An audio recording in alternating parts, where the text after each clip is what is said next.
Hello everyone, welcome to chemistry class, and today we are going to do fifth lecture of same chapter, that is the structure of atom. तो जो topic है हमारा आज का वो है explanation of photo electric effect and quantum theory. तो इससे पहले वाले जो लास्ट वीडियो था उसमें हमने प्लैंक्स क्वांटम थ्योरी डिस्कस की थी, एंड उससे भी पहले वाले वीडियो में फ़ोटो इलेक्ट्रिक इफ़ेक्ट डिस्कस किया था। तो फ़ोटो इलेक्ट्रिक इफ़ेक्ट क्या होता है? फ़ोटो इलेक्ट्रिक इफ़ेक्ट वो फिनोमेना होती है जब किसी मेटल की सरफेस पे कुछ सर्टेन फ्रीक्वेंसी की लाइट जब पड़ती है, ठीक है, तो उस सरफेस में से, मेटल की सरफेस में से कुछ इलेक्ट्रॉन्स इजेक्ट होते हैं, निकलते हैं। मतलब कोई भी मेटलिक सरफेस है, मे बी वो पोटेशियम मेटल हो, मे बी वो सीजियम हो, रूबीडियम हो, जो भी मेटल है, जब उस पर कुछ सर्टेन फ्रीक्वेंसी की लाइट पड़ रही है, फ्रीक्वेंसी की light H nu, that is हमने प्लैंक्स क्वांटम थ्योरी में पढ़ लिया है कि E is equal to H nu. कितनी फ्रीक्वेंसी है तो कितनी लाइट उस पर पड़ रही है, तो वो जो लाइट पड़ रही है और कितनी एनर्जी यूज़ हो रही है इलेक्ट्रॉन को उस सरफेस से निकालने में, इजेक्ट करने में, एंड साथ में वो जो इजेक्टेड इलेक्ट्रॉन है वो कितनी काइनेटिक एनर्जी के साथ आगे जा रहा है, मूव कर रहा है, सरफेस को छोड़ रहा है। तो यही हमारा टॉपिक है, ठीक है।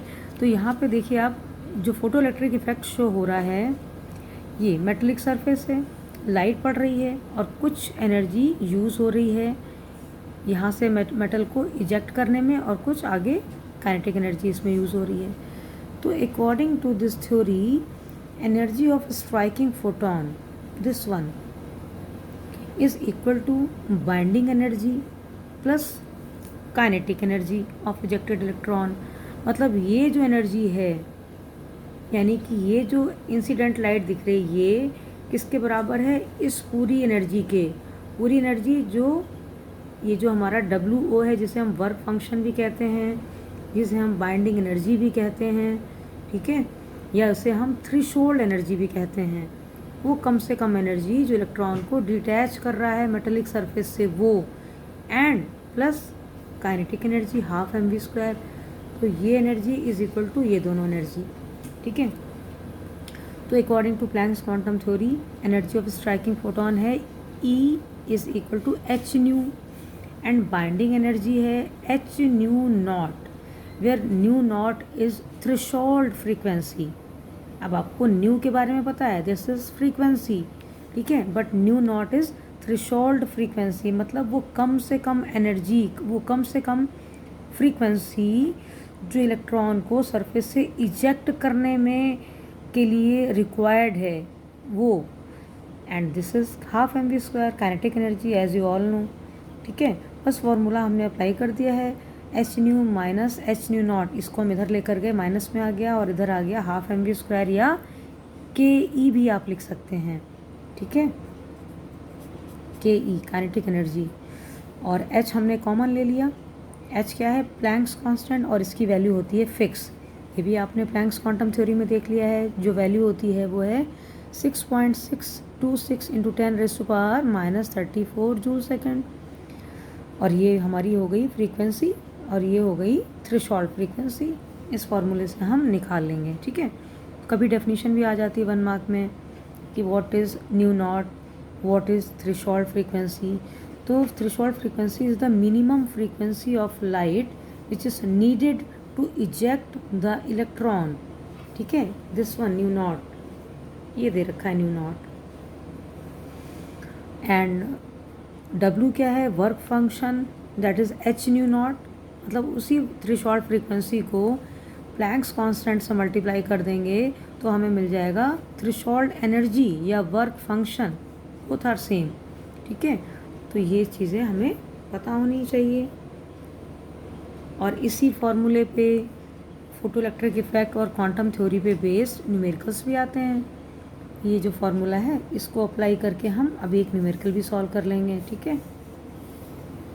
कभी आपको काइनेटिक एनर्जी फाइंड आउट करनी होगी, कभी थ्रेशोल्ड फ्रीक्वेंसी फाइंड आउट करनी होती, कभी फ्रीक्वेंसी फाइंड आउट करनी होती है, तो इससे हम निकाल लेते हैं वैल्यूज़ जो भी रिक्वायर्ड है, ओके। अब like this is numerical, calculate the kinetic energy of ejected electron when ultraviolet radiation of frequency 1.6 into 10⁻15 second inverse strikes the surface of potassium metal, ठीक है, and threshold frequency of potassium is this. Threshold frequency यानी कि new not given है 5 × 10⁻14, ये threshold frequency हो गई। आपको बताना है काइनेटिक एनर्जी बतानी है, ठीक है, और कितनी फ्रीक्वेंसी की जो लाइट पड़ रही है, लाइट कौन सी है, अल्ट्रावायलेट रेडिएशन है।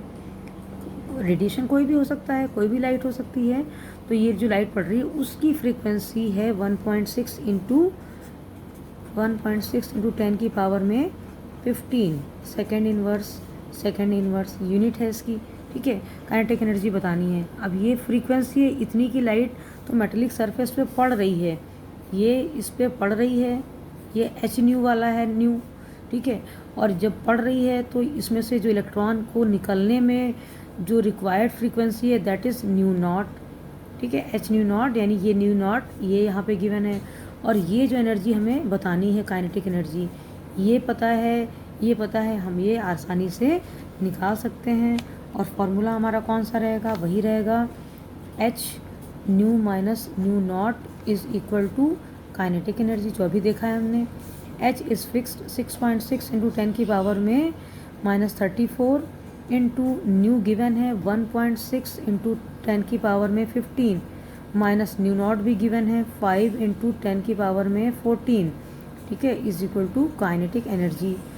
अब इसको आपको पता है, आपने चैप्टर 1 में किया होगा कि जब पावर हम सेम करेंगे तभी हम इसको माइनस कर सकते हैं।